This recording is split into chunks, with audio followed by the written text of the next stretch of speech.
Hey climbers, welcome back. This is part 2 of why every climber should practice handstands. So whether you're pulling down on plastic at a gym or wrestling pebbles outdoors, hopefully not, there is one underrated move that can seriously upgrade your climbing game: handstands. And yeah, sometimes it can look flashy, but the real value is that it builds control, awareness, and strength.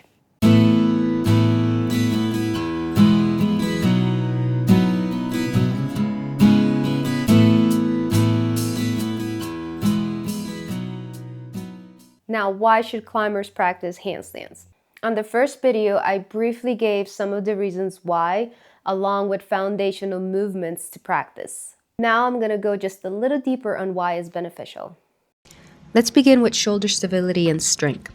Think of it as overhead pressing for climbers. You build strength in your delts, traps, and rotator cuffs, key muscles for lock-offs and dynamic moves. Then comes body awareness and balance.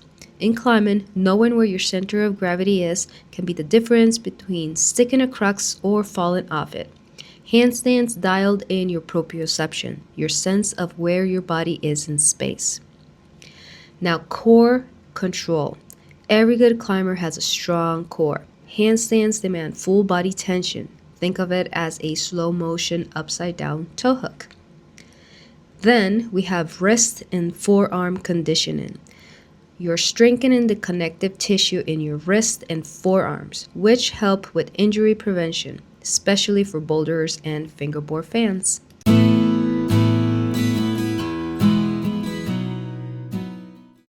Alright, if you're new to handstands, form is everything.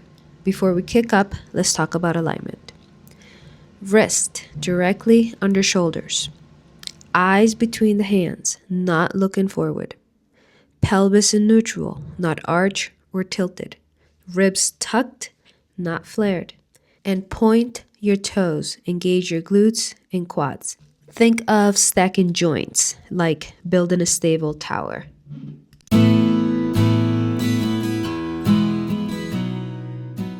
Alright, so let's get you upside down safely. Here are going to be a couple drills to help you work on the wall. Now sit with your back facing the wall, legs extended. Reach forward, place your hands right next to your feet. That's the distance you want to be from the wall. Now come into a short down dog. Bend your knee, bring your heel towards your buttocks, and place your foot on the wall. That's the distance where you want your feet to be. Pressed and bring your hips over your shoulders. Now extend the leg up overhead.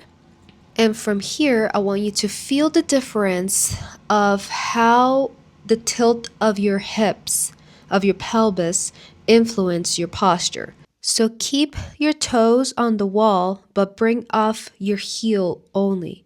And do this a couple of times and feel the difference, because this is going to make that motion of where exactly you need to keep your pelvis. Now, with that feeling of alignment and stability of the joints being stacked, I want you to start to let go of the foot holding you on the wall very carefully and trying to find balance in between those attempts. Now we're going to do back to wall kicks. So place your fingertips on the edge of the wall, and where your elbows are, that's where you want your hands to be. Come into that short down dog, kick one leg back. Now bend your knee and start kicking up. Now begin with gentle kicks so you can feel the balance each time your hips come over your shoulders. Now, when both feet reach the wall, bend one knee, keeping that foot touching the wall as support. Extend the other leg towards the ceiling.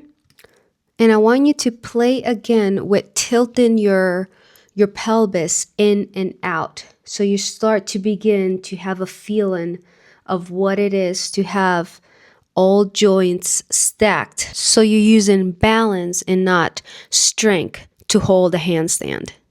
Think of it as keeping the lower belly really tight and engaging the glutes. So you bring in and out your hips. Now keeping the alignment, let's do some scapular engagement. So press with your hands the floor, pushing away from it, and then come back into that neutral position and do that a couple of times. That way you're strengthening the shoulders and you're getting into the motion of exactly of how much to engage to feel solid on your handstand. Now to come out of it, place the extended leg on the wall and the knee that it's bent, bring it slowly into your chest, extending the leg and placing your foot on the floor. Now you can take a rest for about 3 to 5 minutes. Give your wrist a break. You can make circles with your fist and open your hands, closing your hands. And repeat this 1, maybe 3 times, but with 2 times that you repeat this exercise is plenty. So you're not overdoing it on your wrist.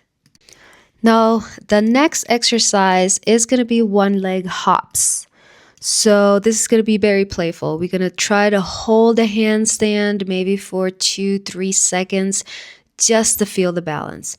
So the beginning of handstands, it's a lot about sensation. It's a lot about trying to feel what's going on with your balance and your alignment mostly. So just hop onto the wall, then come back down. Try to keep both legs extended at all time and try to find a little bit of balance in between, and then just play with this. Just play with this on and off. And again, take a rest, 3 to 5 minutes, and then we can do double leg hops. You can keep both knees bent or legs extended, and same idea of just trying to find a little bit of balance and not going all the way to the wall. So try to keep your hips as high as possible over your shoulders. Find a little bit of balance. If you touch the wall, you can place your toes a little bit just for a couple seconds and use this exercise as an exploration to just try to understand and get a feeling of your body.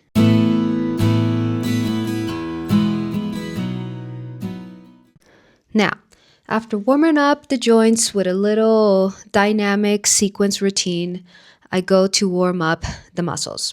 I begin with some knee to chest press, then I go to press prep rocks and some double leg hops. Simple as that. With 5 to 10 minutes of just repeating this, it's plenty. This gets me ready to continue my warm up on the wall. I move around some jugs, then I do a little more stretching and a couple more set of presses. And just doing this, after 30 minutes starting the session, believe me, you're warming up to start trying hard. Now, after getting a couple good burns in, whenever your forearms start to feel a little tired, more pumped, find a wall where you can get a couple hops in and maybe balance a little bit. And actually, this may help you recover faster because it increases the blood flow into your forearms. And of course, at the end of the session, if you're not too tired, is a great time to get a couple last sets of free handstand in. So you can jump, you can press, wherever your comfort zone is. Go ahead, do a couple of those, and close the session with another level of satisfaction.